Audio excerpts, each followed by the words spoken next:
کا.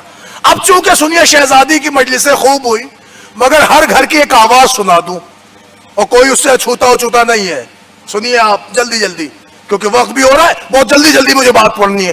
عزیزان گرامی, ہر گھر میں جو آواز اٹھتی وہ سنیے. کیوں اٹھتی ہے؟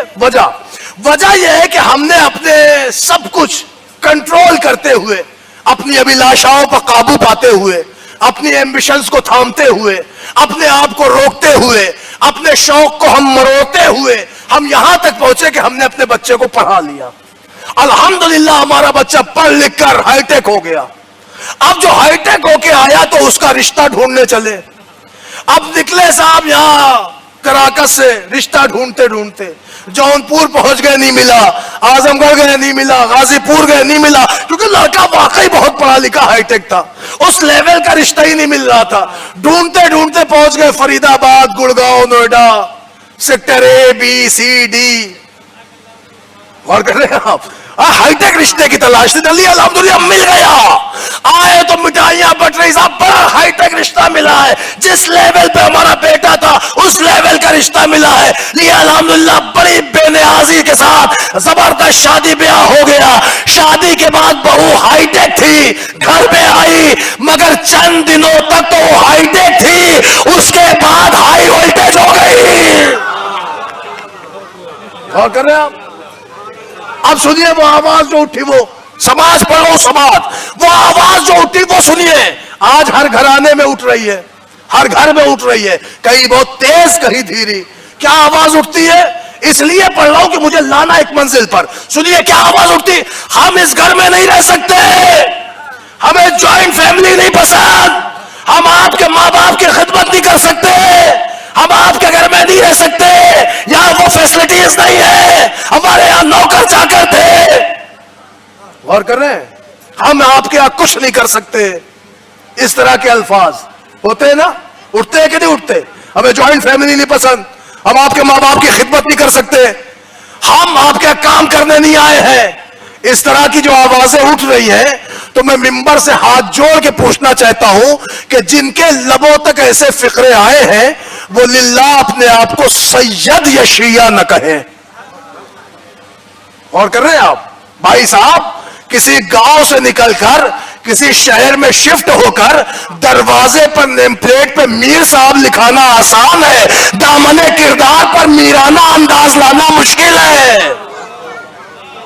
اور فرما رہے ہیں آپ, تو للہ وہ اپنے آپ کو سادہ حق نہ کہیں.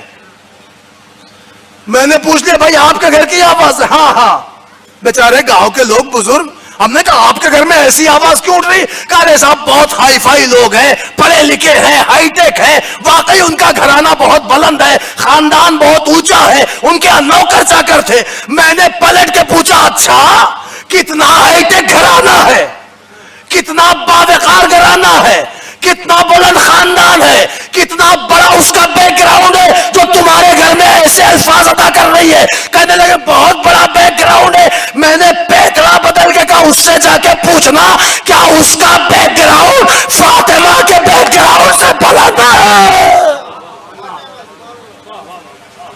سنیں آپ, کیا اس کا بیک گراؤنڈ فاطمہ زہرا کے بیک گراؤنڈ سے بلند ہے؟ اب مزہ تو تب آئے گا جب فاطمہ کے بیک گراؤنڈ سنیں آپ. اشارے میں پڑھوں, سنی شیعہ سب کی کتابیں ہیں. بی بی زہرا کا بیک گراؤنڈ یہ تھا کہ بی بی زہرا کی ایک ماں تھی جس کا نام تھا ختیجۃ الکبریٰ. سنیے گا آپ, کون تھی یہ؟ کہ ان کے یہاں تجارت میں تھے 80,000 گھوڑے. سنی شیعہ ساری کتابیں, کتنے گھوڑے تھے؟ 80,000. اچھا صاحب, اگر آپ ہمارے یہاں آئیں اور ہم آپ کو اپنے یہاں ادری سے گوبند صاحب کے میلے سے گھوڑا دلا دیں, کیسا پالیے, تو آپ کہیں گے بھائی اس زمانے میں پریوار پالنا آسان ہے, گھوڑا پالنا مشکل ہے. ایک گھوڑے پہ آپ کا یہ حال ہے. کتنے گھوڑے تھے؟ 80,000. خالی گھوڑے نہ دیکھو, 80,000 گھوڑا چالک بھی, سیلری بھی, انتظام بھی, خانگی بھی, خوراکی بھی, خرچہ بھی, استبل بھی, اہتمام بھی. اور کر رہے آپ, پہلا بیک گراؤنڈ. دوسرا پڑھو اشارے میں,